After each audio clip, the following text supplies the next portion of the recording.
I always thought my sister Eva and I were inseparable until the day she called to uninvite me from her wedding. Her voice trembled with accusation. James has feelings for you, and I cannot have you there. The shock left me speechless. The brother of the bride banned from the ceremony because of unfounded jealousy. Little did I know, this was just the beginning of a family nightmare that would unravel years of trust. Before I share this heartbreaking journey, let me know where you are watching from and hit subscribe for more family drama revelations.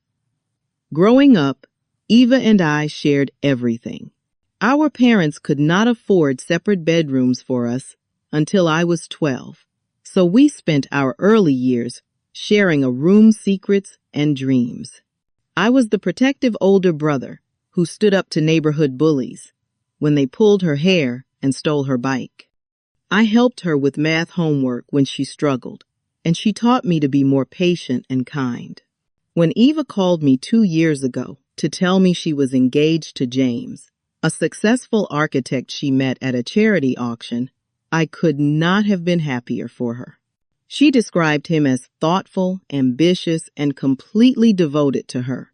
I remember her voice bubbling with excitement as she told me how he proposed at sunrise on a hot air balloon ride. My first thought was that my little sister deserved this happiness. I met James at a celebratory dinner our parents hosted. He was tall, with an easy smile and a firm handshake. We discovered a shared passion for restoring vintage cars, and he showed me photos of a 1967 Mustang he was working on. By the end of dinner, we had planned to attend a car show together. Eva seemed pleased that we got along so well, smiling as we exchanged phone numbers. Over the next few months, I saw James at family gatherings. We bonded over our love for hiking and often discussed trails we had conquered. I noticed that whenever these conversations started, Eva would interrupt with requests for James to help her with something in another room. I thought nothing of it at the time. When Eva asked for my help with wedding planning, I was honored. I accompanied them to tour potential venues and offered suggestions for the music selection. James mentioned that he appreciated my taste in music, and Eva stiffened beside him. She changed the subject abruptly, and later that evening told me they had decided to hire a professional wedding planner instead. The first clear sign that something was wrong came at Thanksgiving dinner. I arrived early to help our mother with cooking. James showed up before Eva and chatted with me about a hiking trail he had recently discovered. When Eva arrived and saw us laughing together in the kitchen, a dark look crossed her face. She pulled James away, whispering something that made him look confused. For the remainder of dinner, there was a tension I could not explain. Christmas was even stranger. Eva arranged seating so that James was between her and our mother, far from me. When I tried to engage him in conversation, Eva would answer for him. Our father noticed and raised his eyebrows at me, but neither of us said anything to avoid disrupting the holiday spirit. Then came the phone call that changed everything. It was a Tuesday evening in February, 3 months before the wedding. I had just returned from work when my phone rang with Eva's name lighting up the screen. "I do not want you at my wedding," she said without preamble. Her voice was cold, controlled. "What?" "Why?" I asked, thinking it must be a terrible joke. "James has feelings for you. I see how he looks at you, how eager he is to talk to you. I will not have my big day ruined by your presence." I was speechless. The accusation was so absurd that at first I laughed, which only enraged her more. "Eva, that is ridiculous. James loves you. He and I are just friends. Do not lie to me," she shouted. "Every time you are around, he changes. I know what I see. No amount of reasoning could change her mind." I called our parents immediately after hoping they would help her see reason. Instead, they suggested that perhaps I should give Eva some space and not make this about me. They were worried about losing their deposit on the venue if the wedding was delayed. "Just let her have this day her way," my mother pleaded. The Sunday after the phone call, my parents hosted their regular family dinner. When I arrived, I found James, Eva, our parents, and even our Aunt Maggie at the table. No one had told me the gathering was still happening. Eva smirked slightly when she saw my surprise. Throughout dinner, everyone acted as if everything was normal, but no one mentioned the wedding. I felt like a ghost in my own family home. In the weeks that followed, I watched through social media as wedding preparations continued without me. Eva posted photos of cake tastings, final dress fittings, and bachelor party planning. Each image was a twist of the knife, especially when I saw comments from relatives who would ask, "Where is your brother in these photos?" Eva never replied to those questions publicly. The pain deepened when I learned that Eva was spreading rumors about me. My cousin Taylor called to ask if it was true that I had been making moves on James behind Eva's back. Apparently, Eva had told several family members that she caught James and me exchanging inappropriate texts. This was a complete fabrication, but the seed of doubt had been planted in the family garden. The most painful encounter came when I visited my grandmother, who had always been my strongest supporter. As I entered her apartment with her favorite pastries, her usual warm smile was replaced with a look of disappointment. "I raised your mother to have values," she said, not even offering me a seat. "Family is everything. How could you betray your sister like this?" No matter how I tried to explain, she had already decided I was guilty. Eva had gotten to her first crying tears that my grandmother could not resist believing. I left with the pastry box still in my hands, feeling the foundation of my family support crumbling beneath me. My best friend Cassie was the only person who remained completely on my side. After listening to my increasingly desperate venting sessions, she finally said what I had been avoiding. "You need to talk to James directly. This is getting out of hand, and Eva is not going to stop. Maybe he can talk some sense into her." The thought terrified me. What if contacting James only gave Eva more ammunition? But after another week of isolation and family members avoiding my calls, I realized I had nothing to lose. I texted James asking if we could meet for coffee, stressing that I just wanted to clear the air.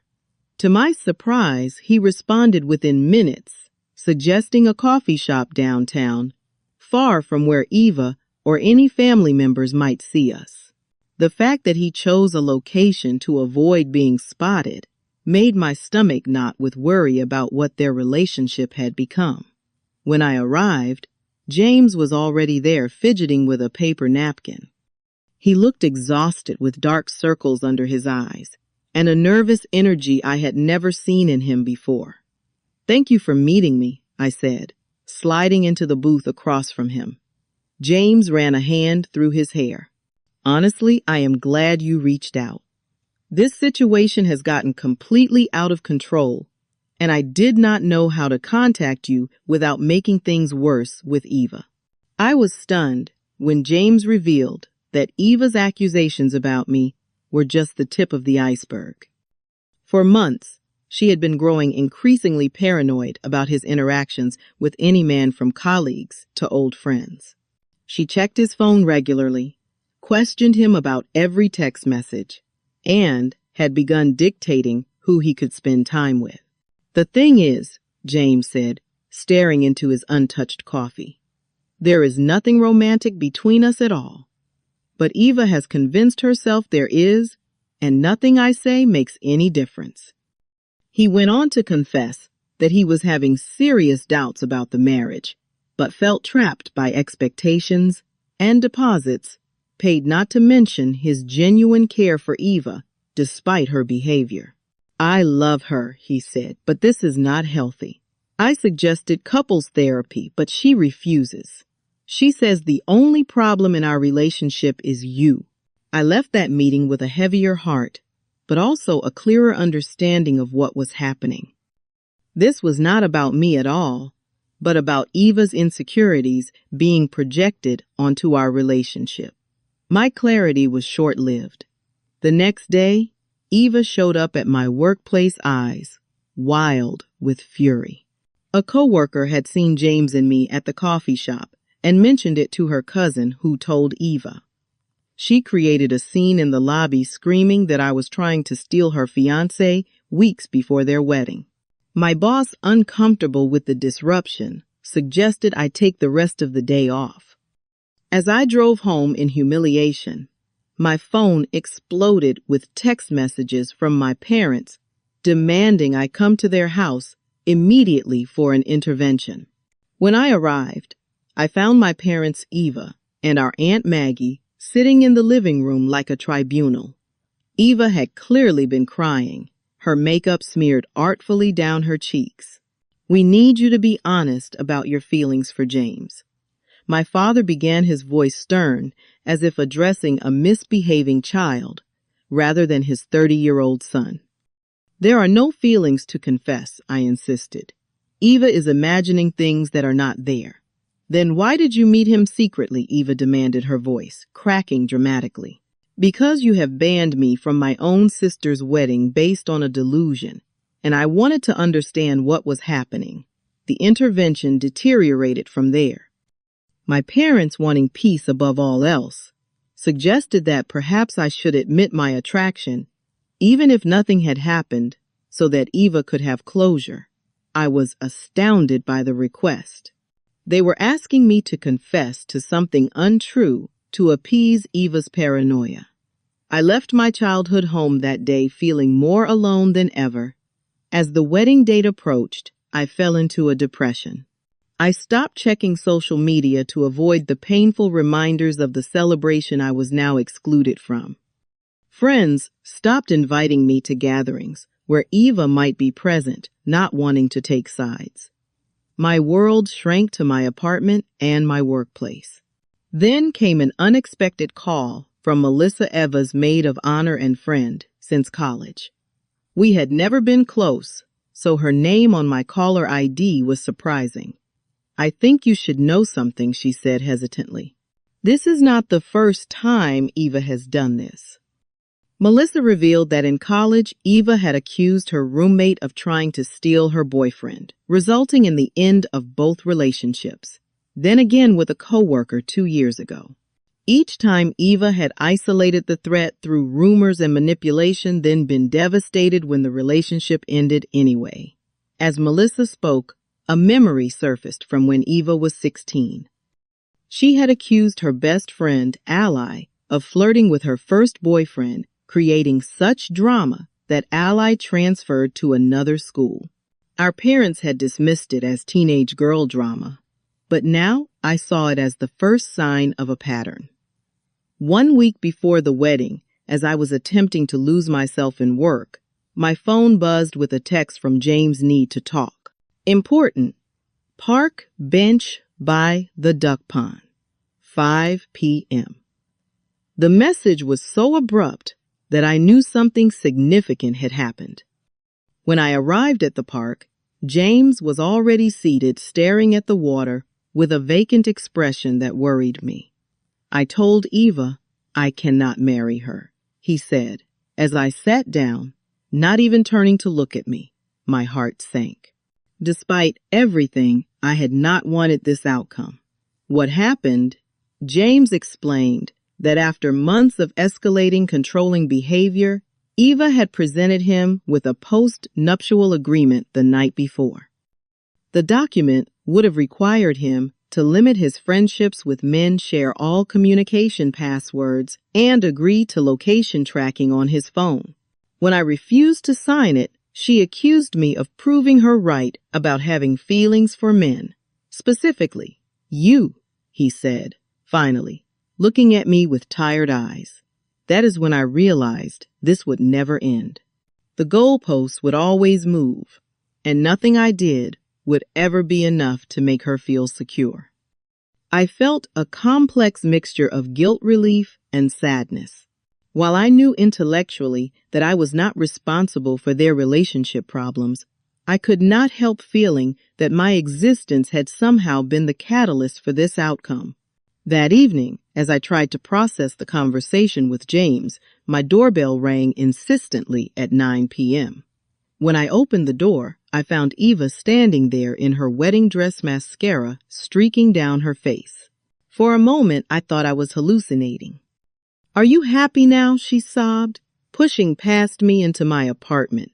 "You ruined everything. My wedding, my relationship, my life." I tried to calm her, but she was beyond reason. Years of resentment poured out as she paced my living room in white satin. "It was always about you," she cried. "Michael always got the best grades. Michael got a scholarship. Michael has so many friends. I finally found something that was just mine. Someone who chose me first. And you could not stand it." The accusations stunned me. I had never viewed our relationship as competitive, but in Eva's mind, there had always been a scorecard I did not know we were keeping. Each of my successes had apparently been experienced as her failures. My parents arrived 30 minutes later, having received a hysterical call from Eva about where she was. They took one look at Eva in her wedding dress, crying on my couch, and immediately turned accusing eyes on me. "What did you do?" my mother demanded. Something inside me snapped. After months of being villainized for a crime I had not committed, I refused to accept any more blame. What did I do? Nothing. Absolutely nothing except exist as her brother. Eva banned me from her wedding based on a delusion. She spread lies about me to our entire family. She has been checking James's phone and trying to control who he speaks to. And now she wants him to sign a contract limiting his basic freedoms. James called off the wedding because their relationship is unhealthy, not because of me. My parents looked shocked at my outburst. Eva wailed louder. And then, as if the scenario needed more chaos, there was another knock at the door. James stood there, having tracked Eva's phone to my address out of concern for her mental state. His presence sent Eva into a fresh wave of hysteria. But instead of accusing me, she turned on him, revealing even more about their dysfunctional relationship.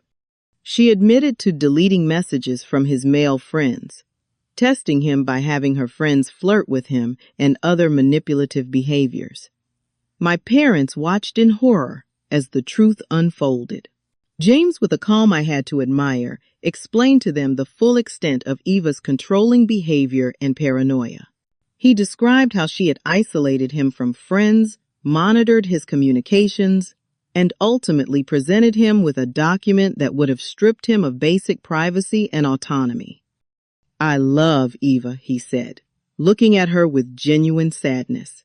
"But I cannot marry someone who does not trust me and who uses control instead of communication." As the reality of the situation dawned on my parents, Eva collapsed into tears again, but this time there was something different.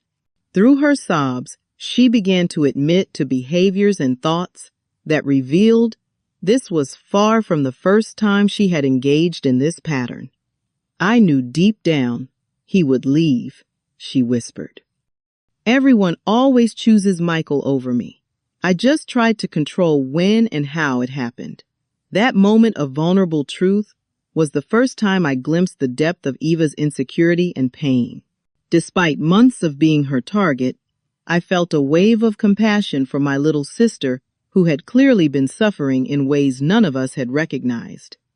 The wedding was officially canceled the next day. We lost deposits. Guests were notified. And our extended family, rather than understanding the complex truth, largely blamed me for the embarrassment and inconvenience. Aunts and uncles, who had heard Eva's version for months, found it easier to make me the villain than to understand the messy reality of her mental health struggles. The weeks following what should have been Eva's wedding day were some of the most difficult of my life. After the dust settled from the immediate crisis, I realized I needed help processing the family trauma.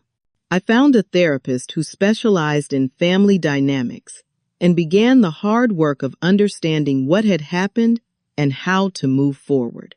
Dr. Lindley helped me see that while I was not responsible for Eva's behavior or the outcome of her relationship, I could take responsibility for my own healing.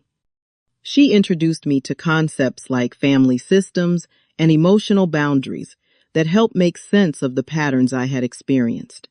My parents and I went through a period of painful estrangement.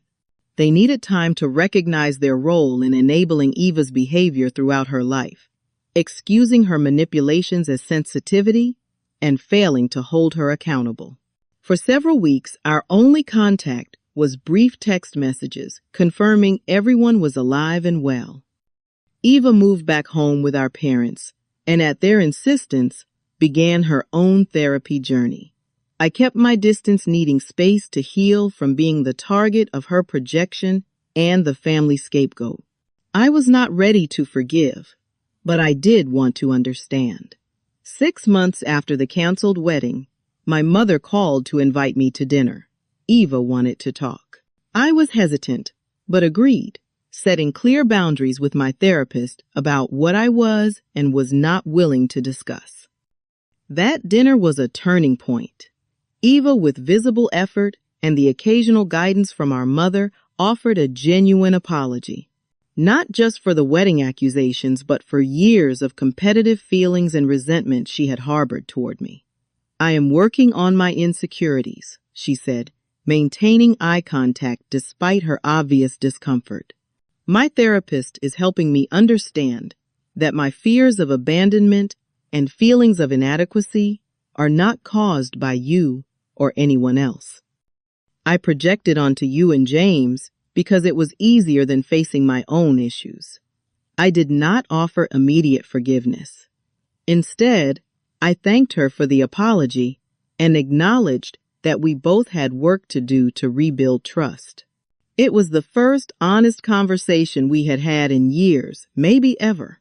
James and I maintained a respectful distance from each other, though we occasionally exchanged text messages checking in. He had moved to another state for a new job opportunity, a fresh start away from the painful memories. Eva and he had no contact, a boundary he had set firmly for his own well-being. Through continued therapy, Eva began addressing the core of her jealousy and insecurity. She revealed childhood moments I had never known, about times she had felt overlooked or second best.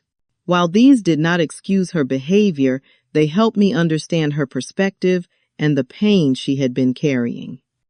Our parents, too, did their own work. They attended family therapy sessions with Eva and separately with me, acknowledging the ways they had enabled unhealthy dynamics. My father, who had always hated conflict, admitted that his desire to keep the peace had often come at the expense of truth and accountability. "We should have supported you more," my mother said, during one session, tears in her eyes. "We were so used to managing Eva's emotions that we forgot you had valid feelings too." A year after the wedding that never happened, I found myself in a stronger place emotionally than I had ever been. I had learned to set boundaries, to stand in my truth even when it was uncomfortable, and to recognize manipulation tactics instead of internalizing blame. The most unexpected development came when Eva asked if I would help her learn to recognize healthy relationship patterns. She had started dating again, but was terrified of repeating old behaviors. "You have always had good friendships and relationships," she said. "I think because you know how to be honest without being controlling. I want to learn that." That request was both healing and validating. It acknowledged my strengths while showing her commitment to growth. We began having coffee once a month to talk about relationships, boundaries, and communication, always with the guidance of our respective therapists to keep the conversations healthy. Last Christmas, our family gathered again for the first time since the wedding crisis. There were still awkward moments and careful conversations, but there was also genuine laughter and connection. Eva brought a new friend, not a romantic interest, showing she was focusing on building a support network rather than rushing into another relationship. As we sat around the dinner table, I realized that families can survive even the most painful betrayals when there is a commitment to truth and growth. The road to healing is not linear, and some days are harder than others, but the journey is worth it. I have learned that insecurity, when left unaddressed, can poison even the closest relationships. But I have also discovered that with honesty, professional help, and the courage to face uncomfortable truths, healing is possible. The bonds of family are both fragile and remarkably resilient. Our story continues to unfold, with new chapters being written as we each do our individual work while learning to reconnect. Eva and I will never have the simple, uncomplicated relationship we had as children sharing a bedroom. But we are building something new, a relationship based on truth boundaries and mutual respect, rather than competition and projected fears. Have you ever experienced family betrayal that led to unexpected growth? Share your story in the comments below. And if this journey of healing and family reconciliation resonated with you, please like and subscribe for more real-life stories of overcoming family challenges. Remember that even in our darkest moments, the path to healing begins with a single step toward truth. Thank you for witnessing this chapter of my life, and I wish you strength in your own family journey.